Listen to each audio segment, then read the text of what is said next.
some of them have very important things to do, and they couldn't attend today, but they still wanted to be counted and to participate in this very important event. In fact, this might be a very historic event for all of us because this will spell out the difference whether we will be here or not. Yeah. So yan po ang ating EGM. But there are some announcements that we would need to have. All Church Evangelism on the 13th of July. Lahat po tayo ay sumama. Sana ganito rin kami. But the reality is, hindi naman ganun kami sumasama.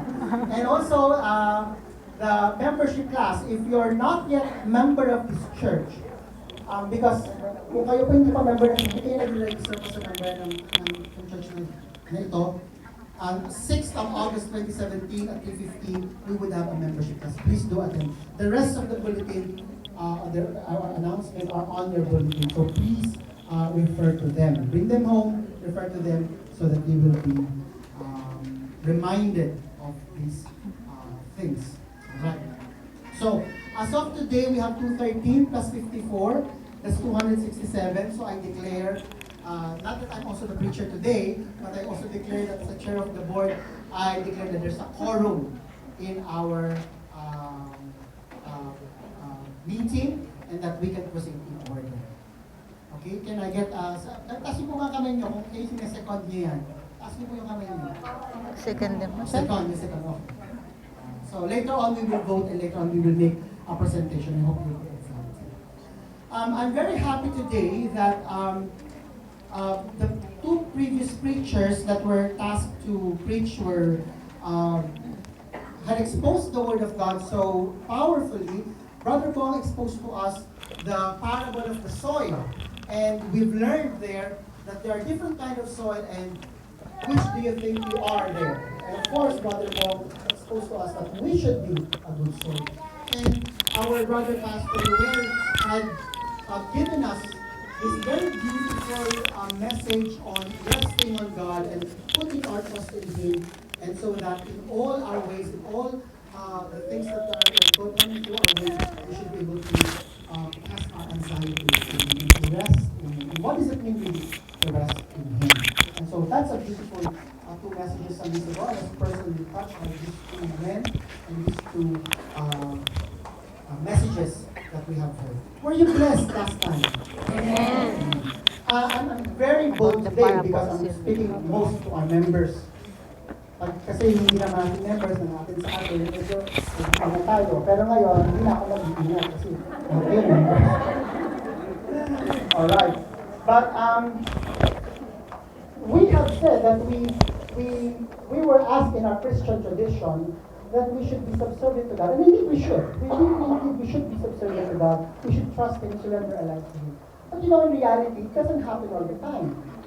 Our journey of faith is sometimes tumultuous, if not rocky, if not sometimes a struggle. Have you ever struggled with your faith? Yeah.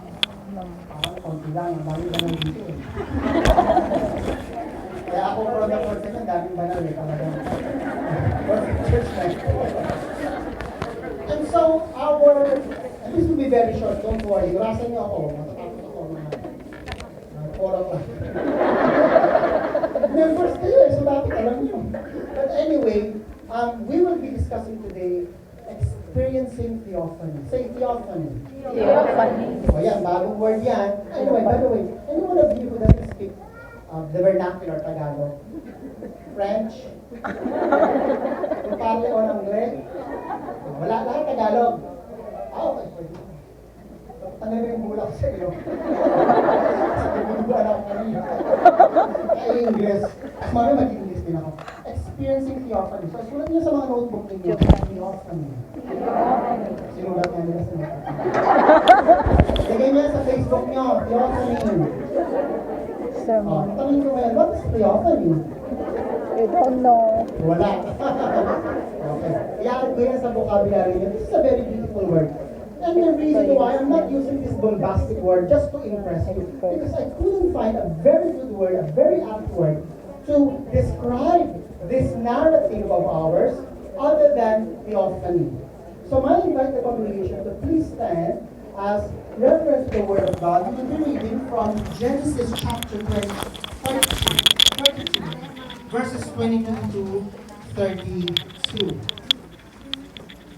I'm reading from the ESV version, that is Genesis chapter 32, verses 22 to 32. Shall we read it, whatever it is whatever versions that you have, shall we read it responsibly? I'll read the 22 and you will read 23. And we all together read the 32. So let's read it responsibly. I will read first. The same night he arose and took his 2 wives, his 2 female servants, and his 11 children, and crossed the ford of the Jabbok. And the congregation, please read 23.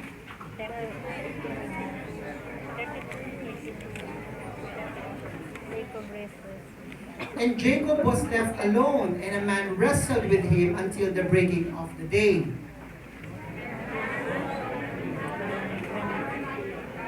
Malabo ang salam.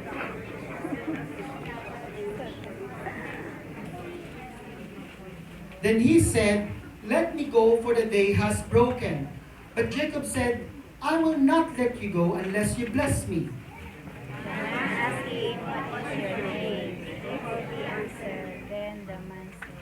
Then he said, "Your name shall no longer be called Jacob, but Israel, for you have striven with God and with men and have prevailed." This was me. Tell me. Why do you ask my name? So Jacob called the name of the place Peniel, saying, "For I have seen God face to face, and yet my life has been delivered."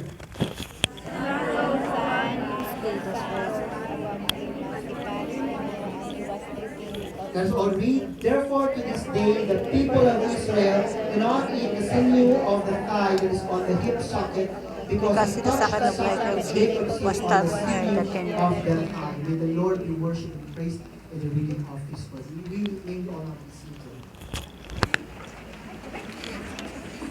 Let us come to the Lord quickly in prayer and ask Him to guide us today. Lord, we come to you, worshiping you, glorifying you. Illumine our hearts today, Lord God, as we study your word, as you reveal yourself to us today. Lord, whatever it is, Lord God, that you want to speak to us, Lord, speak to us boldly. Impress upon our hearts what you want us to hear today. And Lord, as we read, as we meditate, Lord, may your Holy Spirit be upon us. We ask of you to lead us. All this we ask in the name of Christ our Lord, our Master Teacher, we pray. Amen. Amen. So now, we have to define the word theophany. And of course, this is a new vocabulary to many of us. And I'm not doing this because to make it bombastic to you that we're using the word theophany. Theophany means a visible manifestation of God. And in the narratives of the scriptures, we find a lot of theophanies, meaning there's a visible manifestation of God. Of course, we could not see God because God is Spirit. And if you see God, surely You'll die. yun, alam niyo naman pala, you will die.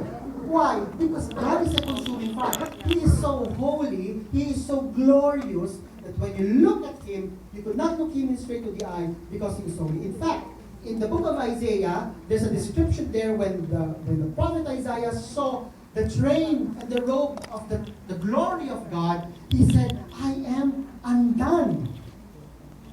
Pati yung mga angels, di ba, nakatakip yung mata, nakatakip yung, kasi they could not stand the glory of God. So there are theophanies, a visible manifestation of God. Halimbawa, the burning bush is a theophany. The pillar by cloud by day and the pillar by cloud by night, a pillar of fire by night is a theophany. It's a visible manifestation of God. But despite that, hindi pa rin nagtitiwala yung mga Israelita, as you could recall in the story. Am I right? So, theophany, sometimes, especially if you're very hard-hearted guy ng mga Israelita, does not necessarily to epiphany. Ano naman yung epiphany? Ayan, dagdag nyo ulit. Lagay nyo ito sa Facebook nyo. Epiphany means a realization. A foreshadowing realization. Parang aha moment. So, theophany is a physical manifestation of and then a realization of the presence of God. Yan ang theophany. Kasi theophany is a kind of epiphany. Natutunan nyo na. Yun lang ang message ko today.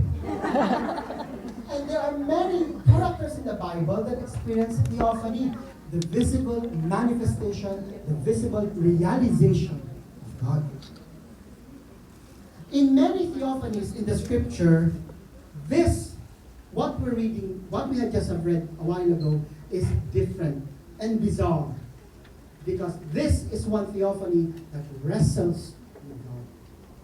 What does it mean to wrestle with God? Have you wrestled with God? Wow, daming banal. Talagang hindi mo nagkakasala, hindi mo nagkakasala sa Panginoon. Ganun talaga. Congratulate ko si Pastor Jerry. Kaso siya, okay po pala Pastor, lahat po sila banal na. Okay na. Si Jesus na lang hinihintay natin talaga. Gagaling niyo. So, this narrative is very different. As you have read in the story, it's very different. Because this is where the visibility of God, the realization of God, has been exposed to a very different light with wrestling. Of course, I've said, we were taught to surrender with God. Diba? But sometimes really it didn't happen. I had my theophany. I had my struggle with God. I struggled with the thought of faith. Do you know that? I struggled with the thought of whether probably I am atheist or not. Kasi nagbabasa ako, literature ako. So basa ako ng basa kung ano-ano. Mabasahin ko sa Alvin Toffler, si Milan Kundera, kung sino-sino. And then I realized, and I read, of course, yung mga classics, Epicurus, ang sabi niya, if there is God, He is either incompetent God or unable God. Kasi kung competent siya, kaya niyang pigilin yung masama. If He can stop evil, why is that stopping evil?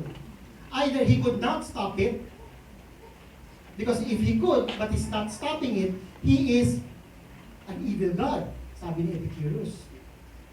Pero sabi niya, pero kung kaya niyang pigilan at hindi niya napipigilan, o hindi niya pala kayang pigilan because there's evil, eh di ibig sabihin incompetent siya. He is incapable of stopping evil. Nakukuha niyo yung ibig ko sabihin? Kasi kung gugustuhin niya, mas-stop niya. Eh ba't niya ginugusto itigil? O pwede namang hindi niya talaga kayang pigilan. Sabi ko, parang may sense yun ah. Really? Hindi niyo ako kasing banal ako kasi nag-struggle ako. So that doesn't make sense to me. And I struggle with the thought of God. I struggle with the thought of God. I thought I'm so intelligent. Hindi naman. Feeling ko lang yun. I struggled with it, really. Absolutely, I really struggled with it. I grew up in a church. Sumisimba ako na parang kagaya ng anyone. Mabuti pa nga yung iba kong mga kasama eh. Talagang nagliliwaliw sila. Living the life of un-Christian sila. Parang backslider sila. Ako hindi. Nagkakanta-kanta pa ako sa praise and worship. Pero I'm struggling with the thought of God. And here, when I look at this verse, I said, I'm not alone with my struggle. Now I will ask you, how many of you now are struggling, not just with the thought of God, probably you have already had a few, struggling with something. Struggling with temptation, struggling with a problem, struggling with something that you could not understand, you would encounter. Here is the theophany that we have to experience. And let us go again with these verses. By the way, I put this very beautiful art, very Filipino to me kasi, of course, mukhang divine kasi meron siyang halo dyan, pero mukha siya nakabarong, nakapantalon, para siyang magsasaka. So it's very Filipino to me, and it depicts struggle. So I just want you to appreciate the art, and I took that from the internet without permission. The focal character of our study today is Jacob. Now, the question is, who is Jacob? Ayan, tama yung sagot nyo. Ganun talaga ng mga living word. Who is the father of, sa first and second and third, first and second services? Sino si Jacob? Jacob the father. Sino ang tatay ni Jacob? Sure kayo? Sure kayo? Sure? Sure or not? Ha? Parang, alam niyo, yun ang problema natin eh. Pag kayo kinoconfirm, talaga bang Kristiyano ka? Opo. Kristiyano talaga? Opo. Kristiyano talaga? Hindi. Are you sure that the father of Jacob is Isaac? Yes. Yes? Yes. Ano pa sabihin ko sa inyo hindi totoo yun?